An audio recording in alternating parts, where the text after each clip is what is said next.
Trigger warning. Hey listeners, before we get started, we want to give you a heads up. In this episode, we talk about some tough topics, including eating disorders, trauma, mental health struggles, and abusive relationships. These conversations may be hard for some listeners, so if it feels overwhelming, please take care of yourself. It's okay to pause or step away. Our goal is to have open, honest conversations, but your well-being is most important. Come back when you're ready and don't hesitate to reach out for help if you need it. Thanks for joining us today.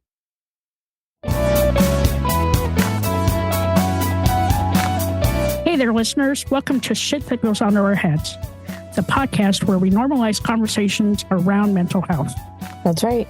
I'm Dirty Skittles, and alongside my amazing co-host, G-Rex, we are here to share stories and tips from our incredible guests. Each episode, we deep dive into struggles and triumphs of mental health, offering practical advice and heartfelt support. Because no one should feel alone in their journey. Join us as we break the stigma and build a community of understanding and compassion. Tune in and let's start talking about the shit that goes on in our heads. 3, 2, 1. Welcome back to another episode of Shit That Goes On Our Heads. Today, I'm here with my amazing co-host, Dirty Skittles, and we have our amazing guest, Ella. Welcome, Ella. How are you? I'm doing so good. Thank you guys for having me.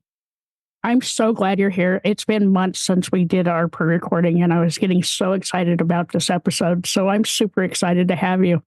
I have been dying to have this chat with you guys too. I'm so excited for this. Welcome. I feel like I need to chug this chai real quick to just be more upbeat. I'm so I sound like a monster to our listeners. I promise. I'm just tired. I know, right? It feels like a Sunday. Saturday. Feels like a Sunday to me. Don't ask me. I never know what day of the week it is. With 3 kids, I can barely keep the hours straight. Look at that, Dirty Skittles. She has 3 kids. I know. I don't know how you're doing it. You have 1 child and you don't even know. 1 child and 2 dogs. And a husband. That's true. We can't forget the husband. And an owl and some crows and 500 other things that live in your backyard. Oh, wait. And the spiders. The spiders. Yes. There's lots of spiders here in Georgia. So, Ella, tell us a little bit about yourself. So I am, like I said, a mom of 3 children. I'm married. This is my 2nd marriage. I recently just published a book called From Broken to Beautifully Broken. And it was originally listed as a self-help book, but I felt like that term doesn't really do it justice because it's so much more than that. It's a memoir of my life that sort of serves a purpose for my readers. It creates a platform and a safe space for people to talk about the things that are normally not spoken about due to embarrassment or stigma, judgment, all of those things. So I like to call my book more so a memoir with purpose rather than self-help. And it is exactly that. It has its purpose and it's had so many people responding to it so far. So I'm so thankful for that. Wow. I mean, I love the title, Beautifully Broken. Thank you. I guess, why did you choose to share your story? In March of 2022, in the middle of COVID, I was admitted to Robert Wood Johnson Barnabas for an eating disorder. And it was not by choice. My family, sort of made me go there. And I didn't want to talk about anything when I was there. And pretty much the people that were in my groups with me didn't want to tell their story either. And I think it was because of those same things, the shame, the judgment, the embarrassment. But once one person was brave enough to tell their story and we were all able to find relatable moments, we may have not all gotten to treatment by the same path, but we were all there for the same reasons. And so once we were able to relate and somehow to the person who was telling the story, everyone else started to open up. And it wasn't for a while. It wasn't for a few months into treatment that I thought, if I could create this safe space for people where they could hear my story, then maybe they would be more comfortable talking about their own story and finding their own voice and advocating for themselves. So it started out as my journal entries, which I thought were just going to stay private. And then I said, all right, let me try to turn this into a book. And it took me a really long time to get through some chapters. And then I really hadn't been sold on the fact that I wanted to even publish it. I just felt therapeutic to do it myself. And I still had the idea in the back of my head that this could be helpful to so many people. And so I took the plunge and I published it, and it became a bestseller on Amazon in numerous categories in 24 hours. So I guess I made the right choice. Right? I have a random, well, it's not really random, but I have a question. So when you were putting together this journal, which was obviously for yourself, right? It was serving a purpose that only you intended to read and kind of get out what was in your head. Did you share that with anybody before making it into a book? Like, did you run it by somebody, or were you just like, No, you know what? Actually, a lot of people have asked me that question. It's like if I had sample readers or like a test audience. And no, I didn't. I hadn't even like read them to my husband. The only person who maybe heard some of my journal entries were people in treatment, if we, shared them as a group. And that was completely voluntary. So not all my journal entries were read out loud. But no, and I was so scared when the publishing date came out for this book. And I was like, everyone is going to know everything about me. How is this going to go? And I just, it was really hard to write the book. But then I had to have that anxiety and anticipation of how people were going to respond to it, especially people who knew me for a long time. And then when I started doing podcasts and interviews, I then had to continuously relive those chapters by discussing them. So it was a lot harder than I thought it would be because of all of these steps and all of these times I have to open up those wounds and that trauma from the past. But at this point, it has been a year since the book has been out. It has become a lot easier. And I see that it's helping more people than it is giving me anxiety. So I've turned the corner and it's better now. I love that. Oh, I'm sorry, Dirty. No, go ahead. I was just going to say, I love that. That's kind of how the podcast started too, is, I had my own journey and I started talking about it on social media because you're right. Like, I didn't want anybody else to feel as terrified and alone as I did in my own journey. And, letting them know that they're not alone and that, we need to normalize having these conversations because for people my age, we were taught never to ever talk about this, right? Our deepest, darkest secrets, our mental health, how we're doing from day to day. It's absolutely free once you get it out. And like you, I'm trying to write a book, but you're right. Those hard parts, that's the hardest stuff to get out.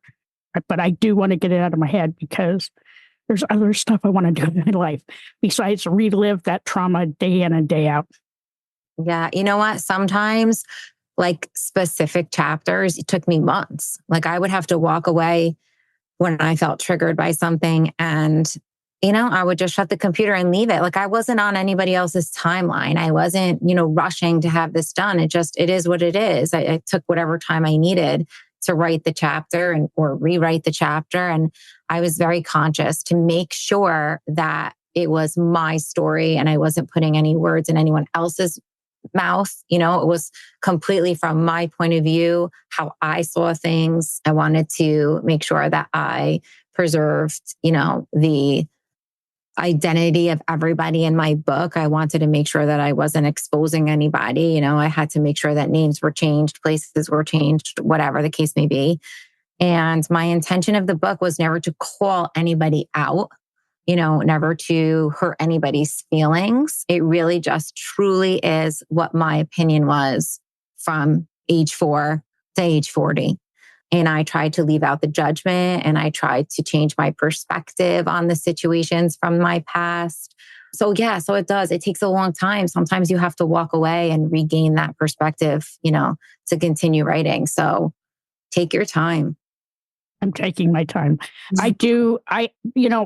We stopped doing pre-recordings from like July until mid-October. So I did spend a lot of time writing. I probably have about 20, 25 more pages to write, and then I'm going to be good to go. Oh, good. I have guests that came onto the podcast that want to edit the book. So I'm super excited about that. And I'm not afraid to share my story, right? My hope is that it does help somebody. It helps a caregiver, it helps a teammate, it helps friends, family. And mainly just to get out of my head. But it's kind of funny. My aunt asked me if I could write a PG version of the book. I don't think I can because it's really hard to transfer that emotional fuck into something else. So, I'm going to keep trying. But, listening to your story and reading your book, it helped me to understand that, you can be vulnerable on pages and that I'm not everybody's cup of tea. And, at the age of 61, I've earned the right to not give a fuck about those people and just kind of move on with my life. So I want to hear more about your journey and like what really like led you to lay your heart out into your book. Like I said, I really just wanted to be that safe space for somebody else to be able to, find within themselves what their traumas were. And I think if I were to make my book in a PG version, it wouldn't be my truth. Like that raw honesty, like the stuff that people don't want to talk about is what's going to change the stigmas, right? Like you can't sugarcoat anything because that's not how it happened. We have to say how it exactly happened so that people can relate to it. Because if you're telling me your story and it seems like it went a lot easier for you, I'm still going to stay quiet. I'm going to be like, oh God, my story is so much worse, So I wanted to put all of those pieces out there so people could be, like, wow, that is what happened to me. And it's okay to talk about it because look what happened to her when she spoke about it. So I think it's important to stay true to your story, and tell it exactly how it happened so that you can, others can relate to it. That's the whole point. For me, at least, that was the whole point of my book. And each chapter is dedicated to a different part of my life, a different trauma that I went through in my life. You don't even have to really call them a trauma. It could have just been a hard time or a difficult time in my life. But each of the chapters is very important because they played a significant role in the snowball of events that eventually led me to the eating disorder unit. So how I thought to write my book was to break down my life into a timeline, like I said, of those significant moments. And the stories that I chose to tell were really the ones that affected me emotionally, affected me with anxiety, depression, substance abuse, things like that. And without those things in my story, then the story just wouldn't make sense. So I had to put those things on paper and I had to tell my whole truth to help people. Yeah. So how does your story start?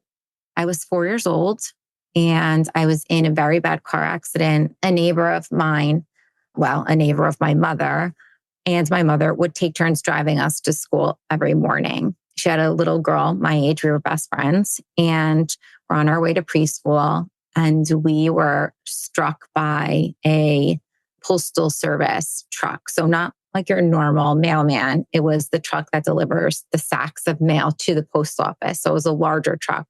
He ran a stop sign and he hit the side of the car exactly where I was sitting. So that was in 1987. So back in 1987, the metal frame around the window, it was metal. Now it's that like mushy material, but back then it was metal. That metal frame essentially sliced the entire right half of my face off. My nose, my lip, my eye, my entire cheek was exposed, cheekbone, muscle, everything. And then the glass also shattered into the open wounds. And then the car went down like an accordion with me underneath it. So when my parents were called and notified that we were in this car accident and they got there, they didn't know what my position was. They had no idea, if I was alive, what my, how extensive my injuries were until the jaws of life could come and essentially get me out from underneath that car. And it's very interesting because when I asked both my parents this story, they both left bits and pieces out that the other one did not. And so I know you guys are probably familiar with disassociation when you're in, certain traumatic situations. It's something that your body just naturally does to protect itself. So, my mom remembers everything after I was pulled out of the car, but nothing before.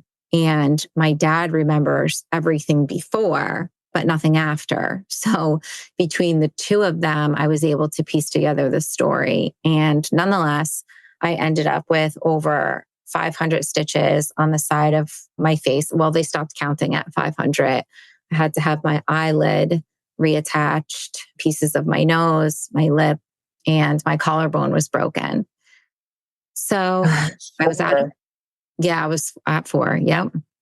I was out of preschool for quite some time, but at 4 years old, that was my face. I didn't know my face. You don't really remember anything before 4 years old. So at 5, 6, 7, 8, I just thought that was my face. I didn't think my scar on my face was anything significant. And then came middle school. And well, actually, let me backtrack. I did have to see a therapist after the accident because I did have PTSD severely when it came to getting into cars, except like you mentioned, Gretchen, it was the 1980s. And so PTSD wasn't even something that was spoken about unless you were a veteran or in war, things like that. It had nothing to do with the normal person. So nobody really knew I had PTSD. They just thought I suffered from nightmares. So I saw a therapist for that. But I don't think that ever went away for me. I think maybe, it became easier to get into cars again with the guidance of this therapist. But even as an adult, I wouldn't let anyone drive my kids around. I'm so cautious when I drive a car. Like, cars in general give me anxiety. Driving in general gives me anxiety. So I don't think I ever truly recovered from that, and it's 37 years ago already. But so now fast forward middle school, I was in a Catholic school, not a lot of kids. There was only between, 6th, 7th, and 8th grade throughout all those years. I think the most kids I had in my class was 10 or 12 kids. Very small class. And somebody had started calling me Scarface to my face. So I don't know if this was something that was already happening behind my back or if this was the first time anybody, called me this, but it's something that stuck for a long time. And that's when I started to become aware of my scar, something that I never really had thought about before. I tried to ignore them, thinking, if I just ignored them, it'd be so bothersome. But then I started, I guess, sort of spiraling a little bit in my head, thinking, are they talking about me? Is this person looking at me weird? Are they laughing in the corner? Is it because of me that they're laughing? So I sort of became paranoid that everyone was always talking about me. My freshman year, I went to a Catholic high school as well. And I was tormented by the same one boy who went from 8th grade to the same Catholic school for high school with me, then had his group of friends who sort of chimed in. And I just was tormented like every day. And there were times where, I had some suicidal thoughts. There really was nothing that I was looking forward to in my day. I didn't have any friends. All I did was come home, do homework. I didn't go out on Friday nights or go to the football games with everybody. I stayed home. My parents were sort of struggling with each other in terms of their relationship. So while I can't say that my house was unhappy or violent or any of those things, but you could feel the tension between them.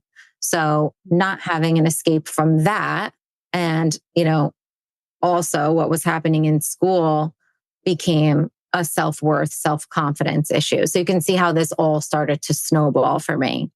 The self-confidence issue then became, I'm not going to go into the lunchroom anymore because when I go in the lunchroom, I feel like everyone is staring at me and I don't want anyone to look at me. If they don't look at me, if I stay under the radar, then they can't possibly make fun of me. So I started to skip lunch. That was the beginning of my eating disorder. Once I started skipping lunch, I realized, obviously some pounds started to come off. I was, thin and tiny to begin with, but I thought that if I could take the focus off of my face and maintain this nice body, that people would no longer look at my face and call me Scarface. They would instead just, look at me for the way my body looked. And so that's when the eating disorder really started spiraling even more. My sophomore year, I decided to switch schools because it had really just gotten so bad that, my parents even noticed I was falling into this deeper depression. That summer, before I switched schools, I had some surgery on my face. I had, some reconstructive surgery, nothing major, just, some dermabrasion, some lasering to get rid of the scarring. But I did start a new school sophomore year. And contrary to anything I ever knew in my entire life, I made tons of friends on my first day of school. So of course, in my mind, I'm thinking, oh, it definitely was my scar that was the issue here because I fixed it. And now look, I have friends. So again, that affected my self-confidence and my self-worth. Like I said, my parents didn't have the best relationship at home. And I started dating guys that weren't so great for me, sort of because I just wanted to maintain that popularity. So if a boy was popular and he asked me out, I did it because I was so scared of going back to that freshman year, to that girl in freshman year that was, being teased and being made fun of. But all the while, I had a level of anxiety that was unlike any I've ever had before because my freshman year, when I was teased and all that stuff, I was a little depressed, but I had nothing to lose. I was already at the bottom. Now I had this newfound, popularity.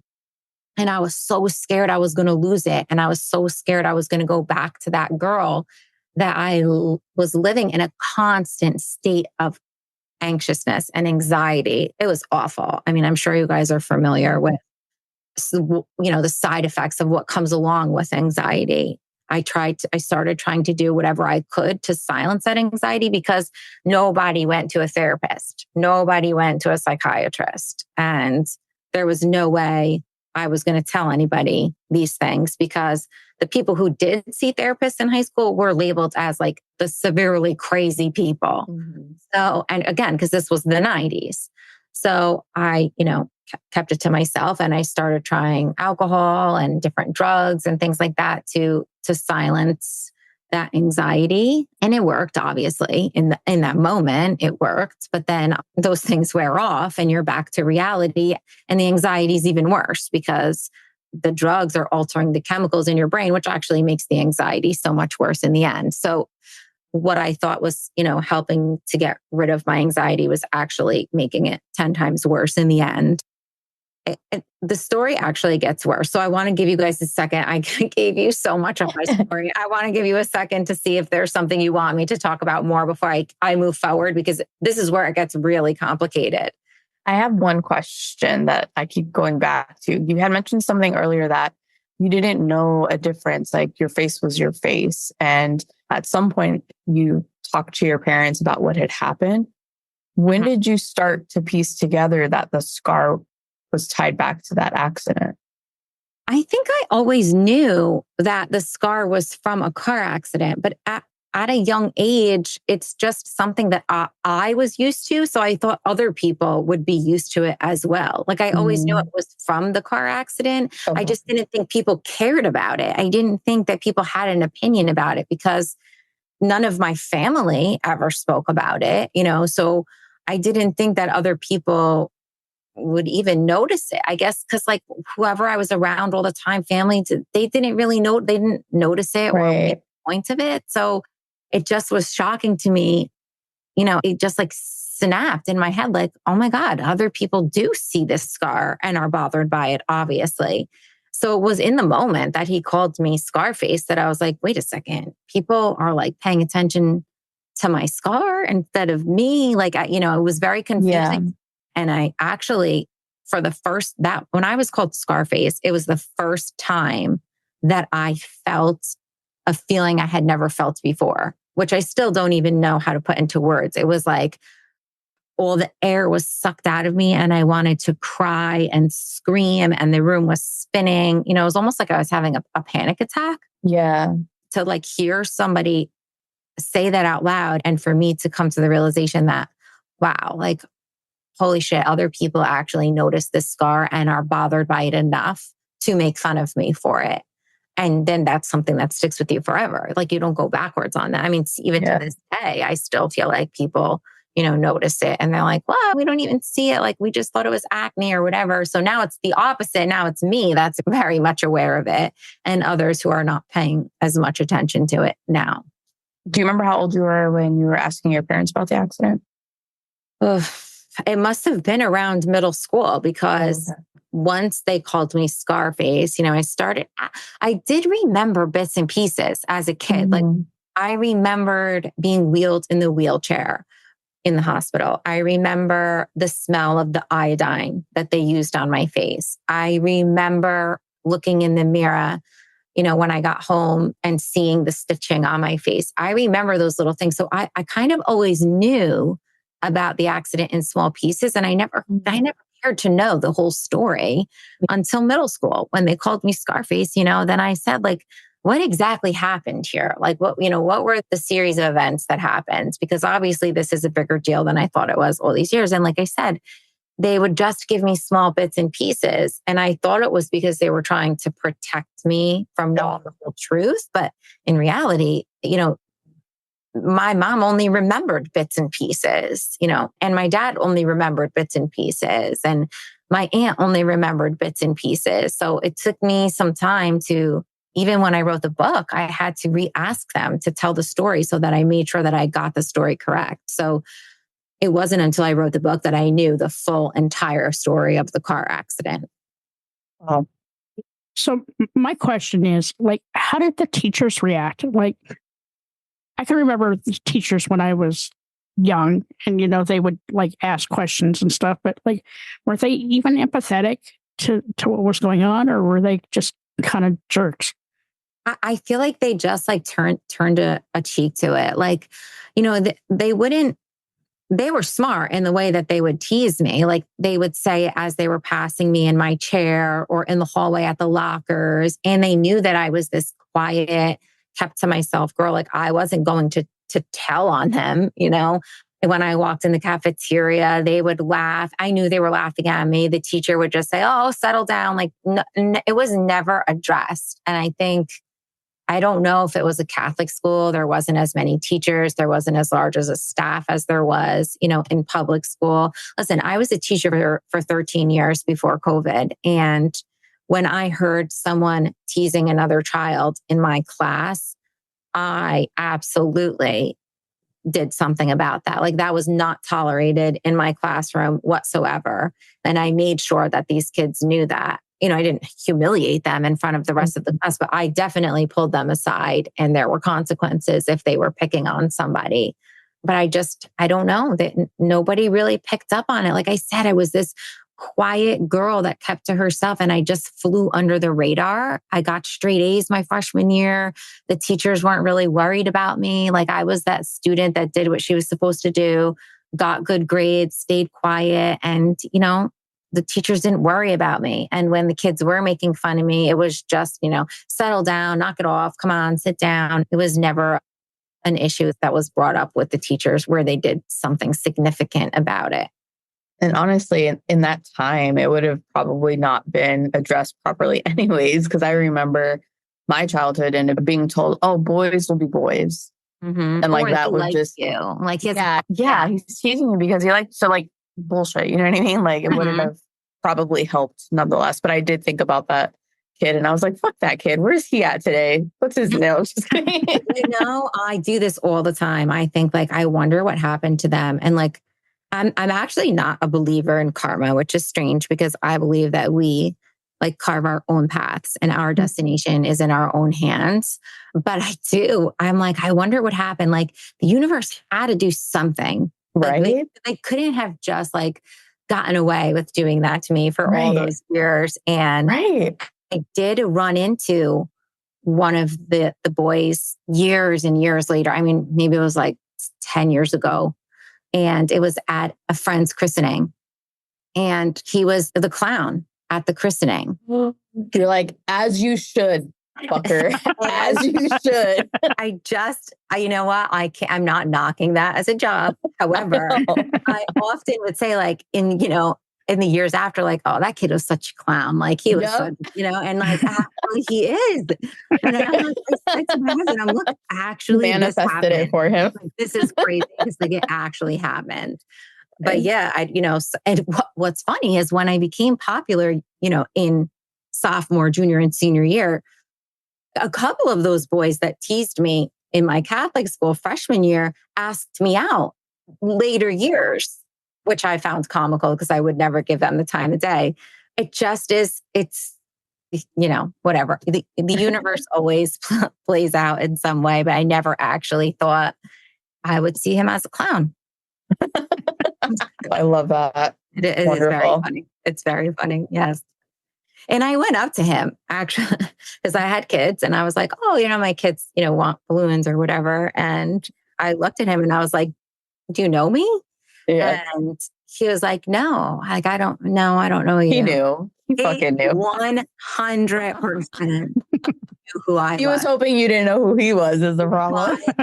100% knew who I was. And I was like, oh my God, this is it. My husband was just laughing because, he knows the story and he knows this boy also. And he was like, what are the odds? And I was like, I don't know, but you know what? I wish I could manifest everything like that. But. Right? Oh, man.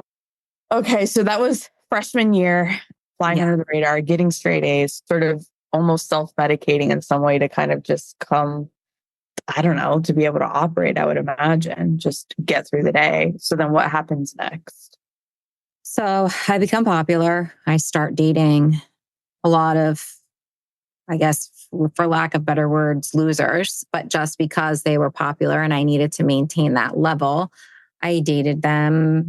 I went to parties that were, things were going on that weren't exactly the safest. And then I got a boyfriend, and that boyfriend ended up being emotionally and physically abusive.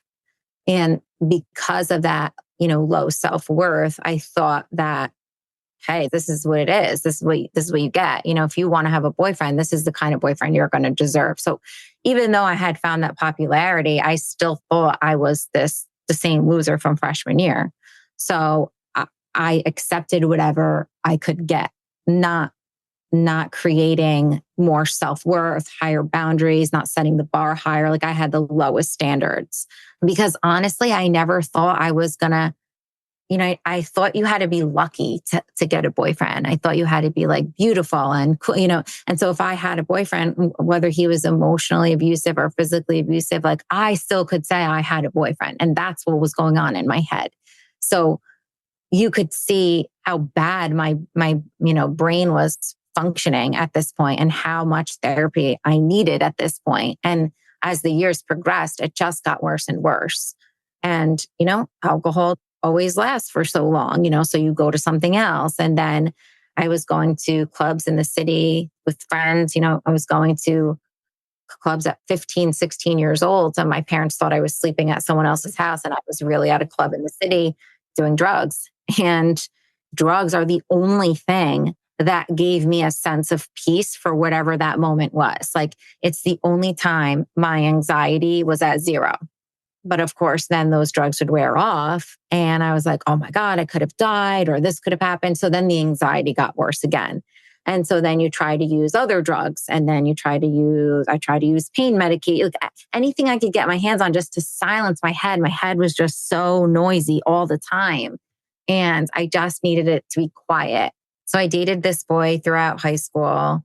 Anytime I tried to leave him, obviously, he would remind me that, you have a scar on your face. Not many people are going to want to date. Like he tried to keep me where I was and he cheated on me. He definitely took advantage of me. And I guess it was my freshman year in college. I broke up with him and immediately started dating someone else who was even more abusive emotionally than any relationship I had ever been in, because he 100% made me feel like I had zero self-worth, that I was worth nothing. He wanted to keep our dating a secret. He would, hook up with other girls in front of me. He would, if anyone would ask our relationship, oh, we're just friends, he would never, show me off, I guess, to say. So that made my self-worth plummet even more.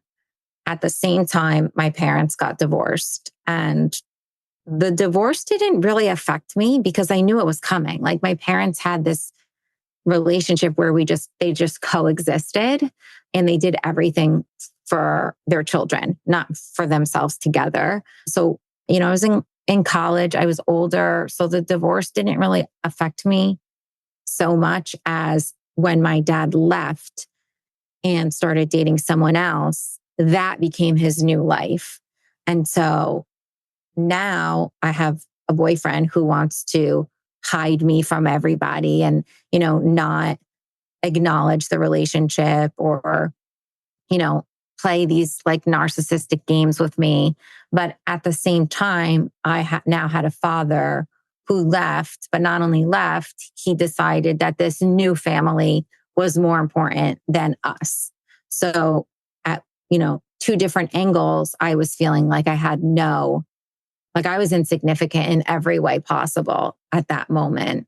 So that was I think that was one of my hardest years for me. Like, aside from the bullying and all that, having two people that I cared about sort of not acknowledge my existence really broke me down a lot. And my eating disorder started spiraling. Like, I was down to taking a slice of cheese and I would cut it into 4 pieces and I would only eat a quarter piece of the cheese in one day. And that was just a way of me, and I didn't know this then, but that was a way of me trying to control something when everything around me was just spiraling in a way that I didn't want it to go. And there was nothing I could do about it. In hindsight, yeah, I could have broken up with him. I could have, had built my own confidence by going to therapy. But I didn't know that then. I didn't know that at, 17, 18, 19 years old. So let me think how this goes next. If I can ask a question. So you mentioned something that you said you basically thought that if girls who have boyfriends are lucky or beautiful, and you getting this abusive relationship one after another. I'm trying to put myself in your shoes of like, if I'm already feeling a certain way about myself and I'm almost attracting what I think I deserve. Mm-hmm. If that first relationship just continues to tear you down, then in my mind, yeah, logically, it makes sense that you would go to something worse, whether you know it at the moment or not, right? Because you're feeling worse about yourself. So I can only imagine just that internal turmoil of like how you feel about yourself, how people are treating you externally, feeling the loss of control. Like I totally get that. Like, I'm like, gosh. Yeah, and you were how old at that time? Yeah. Let me think. So 18, 19, 20. I was probably like between 19 and 20. I was in the second relationship. My first relationship, the abusive one, was in high school into my freshman year of college. And then the second relationship started my freshman year of college, went through all of college, on and off, back and forth, breakup, cheat on me, the constant battle. And then my senior year of college, I got pregnant and I told him, and he was excited. He was like, oh my God, I love kids. And okay, so I, in high school, took child development classes where I watched children in the class. I wrote my papers on anti-abortion. I wore the little pin on my coat with the little feet on it. And I loved children. I was going to become a teacher. I was in my last year of college. So I was about to do my student teaching. And so kids were like a big part of my life. So when I found out I was pregnant, I wasn't thrilled, obviously, because I already knew that this guy was not good for me.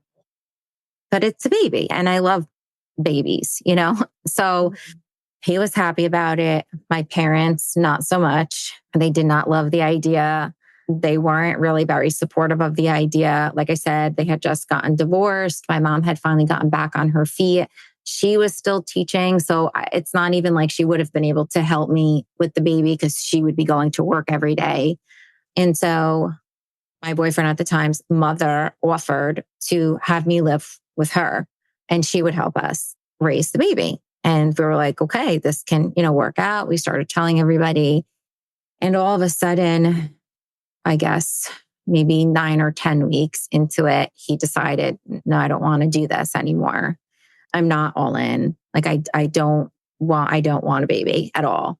And I didn't have the support of my parents. I didn't have his support anymore. Obviously, I wasn't going to move in with him and his mother if he didn't want this.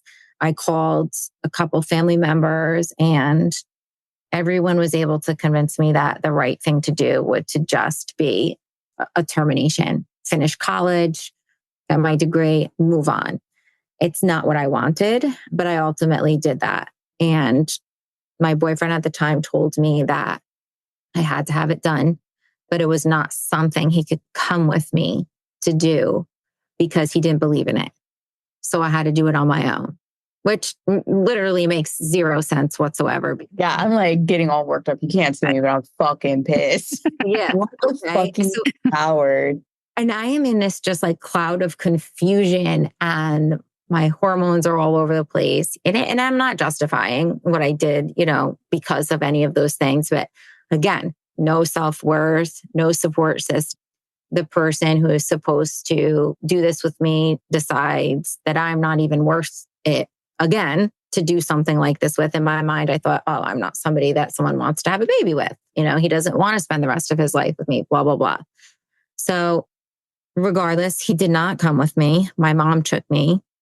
It was a place that was recommended by my doctor. And when I got there, I was spit on and the picketers were, shoving signs in my face. And I just was dying inside, like dying. I remember the outfit I was wearing. I was 21 years old. I remember literally the outfit I was wearing, the way my hair looked, the colors of that room. I remember details of that day. When they called my name to go in, they called like 15 girls at once. And we would all go in and they did ultrasounds and they left the picture of the ultrasound next to my bed.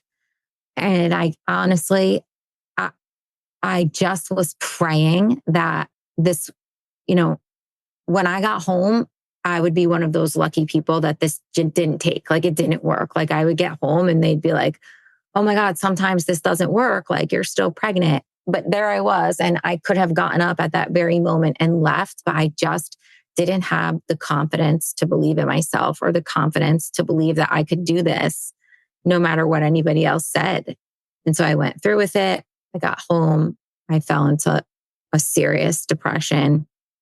That boyfriend went out with his friends, like continued doing his normal everyday life stuff as if nothing happened. There were times where he would have shore houses or go to parties and he would tell me that I would have to stay home and I wouldn't be allowed to go. And I would stay home and write papers for him, so he could go out. Guy. Yeah, like it just was awful. It just was so awful. And so I broke up with him. And one of those times that he told me I had to stay home, I was drinking a glass of wine to like calm my nerves down. And I ended up taking a pain medication. I don't even remember exactly which one. And I started to get a very bad stomach ache, I guess, mixing the two, obviously. And I was in my mother's basement and I tried to make it up the stairs and ended up passing out from this. So essentially, I guess mixing the two isn't really considered an overdose, but it's not recommended. Exactly. Yeah.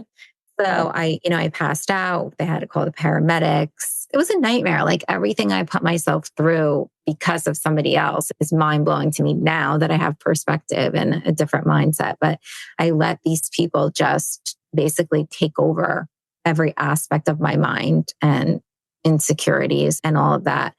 So anyway, we break up. I start dating someone else. He's a really nice guy. I just don't really like him because he's a nice guy, right? Like, I don't like nice guys. So I go away on vacation with my girlfriends to get away from everything, just like a quick weekend getaway. And when I got back to my hotel room, there was flowers by the door. And I thought, oh my God, this kid is like seriously annoying. Like, we just started dating. I can't believe he's sending me flowers on vacation with my girlfriends. And they weren't from him. They were from my ex-boyfriend. And he somehow suckered me back in, like he always He's did. not a nice guy. Suckered me back in. And I ended up getting pregnant again. This time I was pregnant with my now daughter, who's 18 years old. So we had that baby, we got engaged, we got married. That marriage was, I hate to say it because I hate to say a marriage is ever a joke, but it was me hoping he was going to be a different person the entire time. And that's not on him, that's on me. Like, I knew who he was as a person and I still kept moving forward and I still kept taking the next step instead of putting an end to it. I just was like a robot. I just was going through these motions. I think I had so much inner turmoil from all those previous years that were just like festering in my head. I was living in like a fog.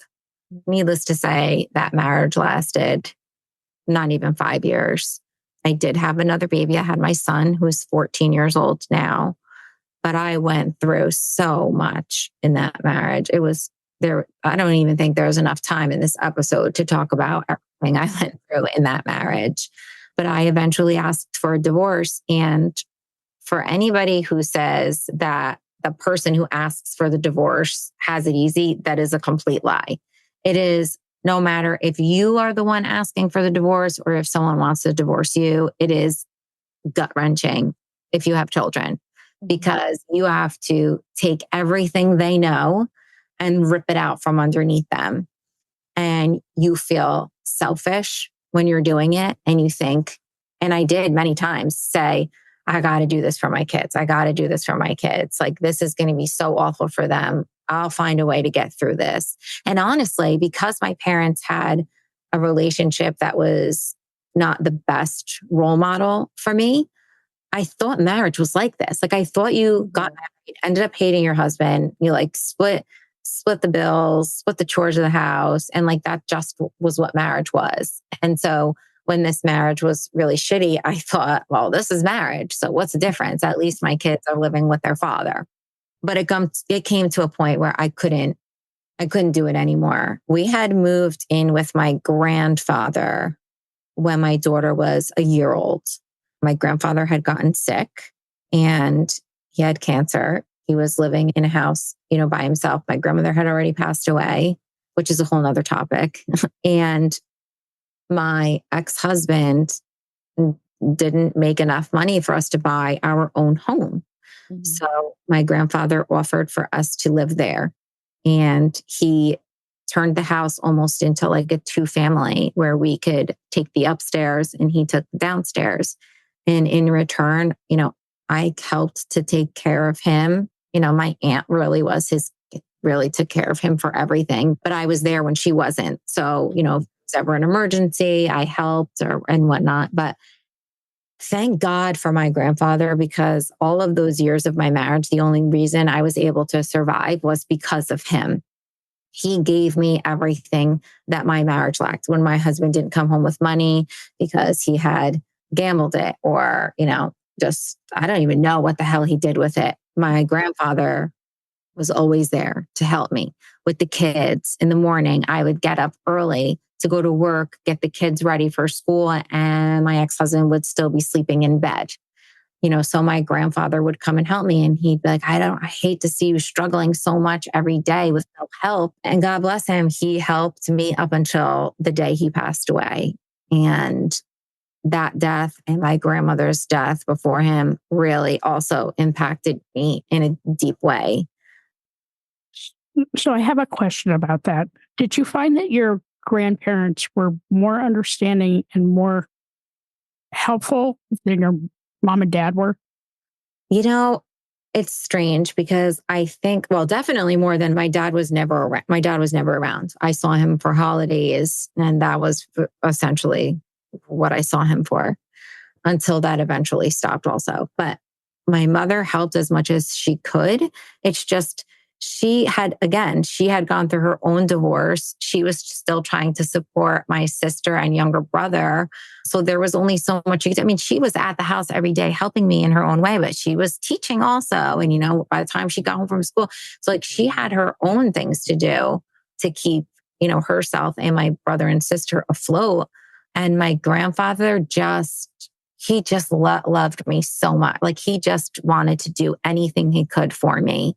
And he would have done anything for me. And so when he passed away, I took that very hard. And when he passed away, not shortly after that, my godfather passed away, my uncle, also from cancer. And that also killed me, but it put things in perspective that life was way too short for me to be in a relationship like this for the rest of my life. And so after my grandfather passed away, we still remained in his house for quite some time. I asked my ex-husband to, let's figure this out. This is not actually our house. It belongs to my aunt and my father. We can't stay here forever. We either have to buy this house or find something on our own. And he just didn't care. Like I still had to go out and try to get another job or do another like stipend at school, something to keep us afloat. And I felt like I was taking care of another kid. I felt like I didn't have a teammate. I didn't have a partner. It just was another person I had to take care of. And, after my grandfather passed away, it started to come to light, like you need to get a divorce. You need to get a divorce. Once my uncle passed away, I was like, I'm done. Like you can obviously die at any moment here. Like I'm not going to waste any more time in a marriage that is not good for either one of us, because obviously I wasn't giving him love at that point either. So, it wasn't good for either one of us. And my children would benefit from seeing their mother happy all the time rather than being in a home with both parents. That's the way I looked at it. But I still had to rip everything from underneath them and hope that this was all going to work out. And it did eventually all work out. I met my current husband, and he finally treats me in a way that I deserve to be treated. I have a partnership, I have all of those things. But before that, I had to give my kids up on a Friday and let them go to their dad's house, for a few days. And he would be spiteful and not answer the phone when I called. So I would have no idea where my 7 and 3-year-olds were, for 3 days straight.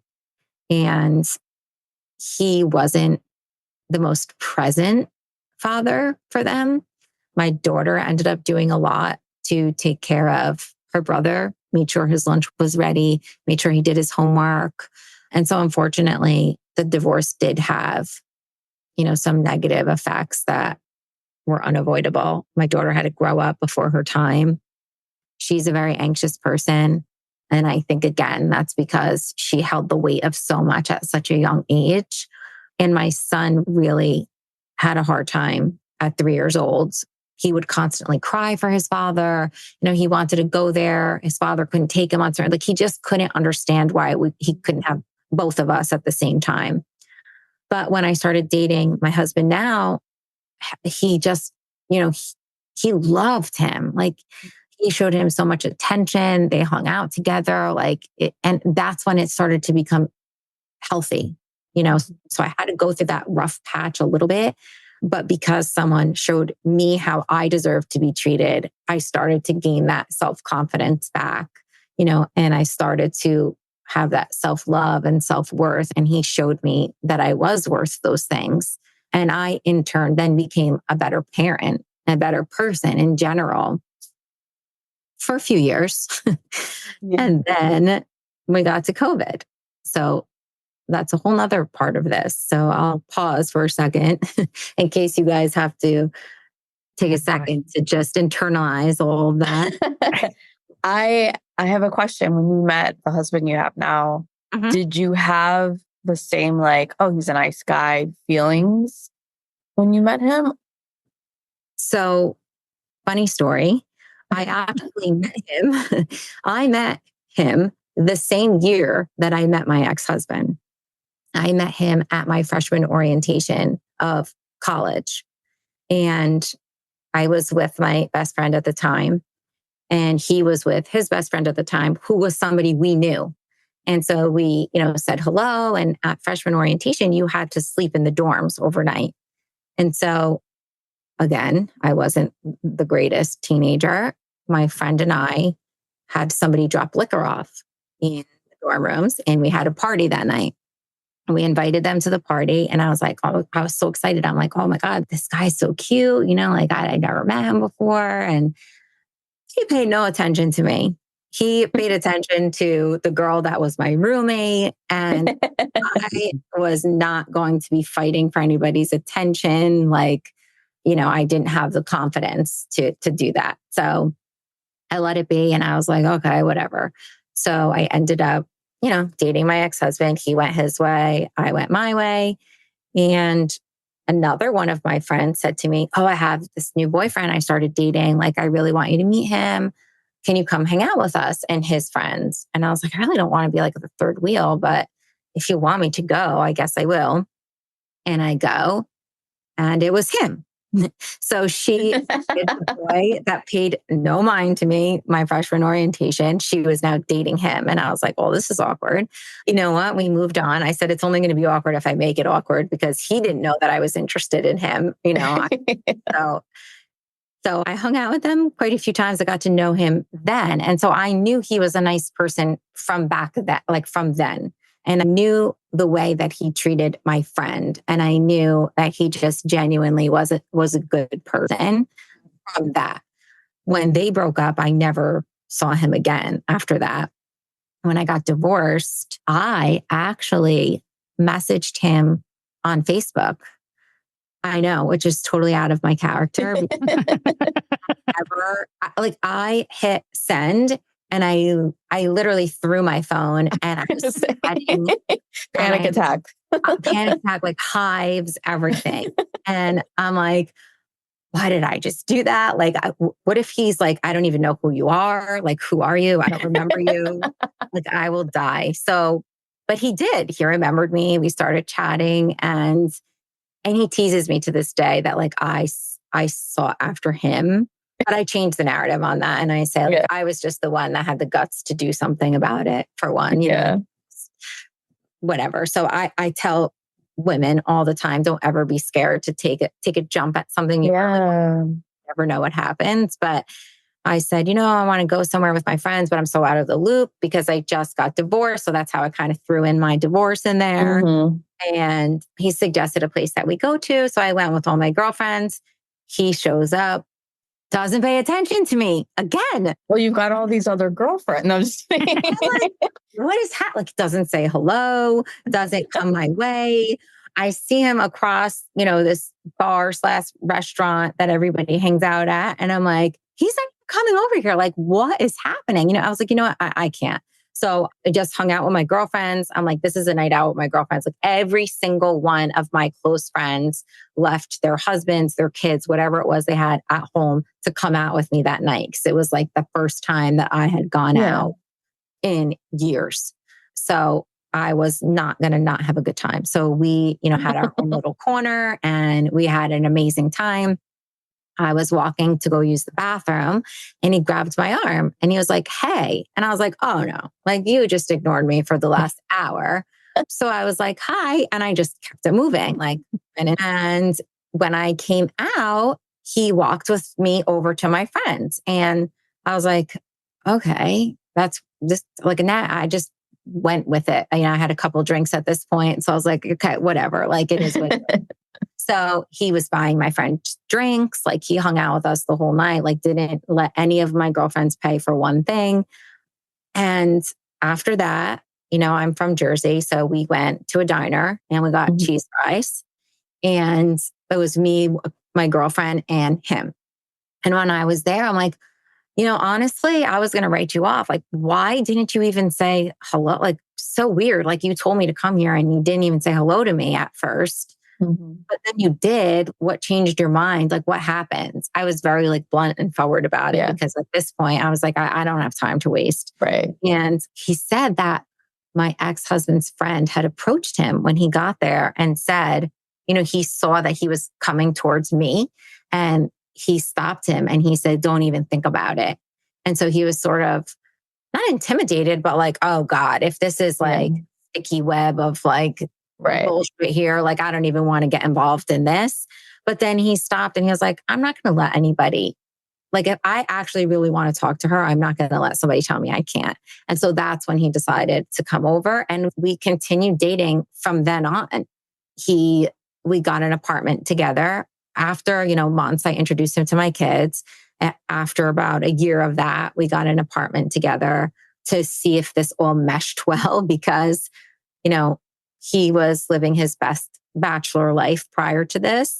So I didn't know how he was going to do with me and 2 small children and an ex-husband and, all of this. Right. So I said, let's give it a test run, 1-year lease on the apartment. And it did. We had our bumps, of course, like he had his times, where he probably was second guessing this, but it worked out in the end. We got a house together.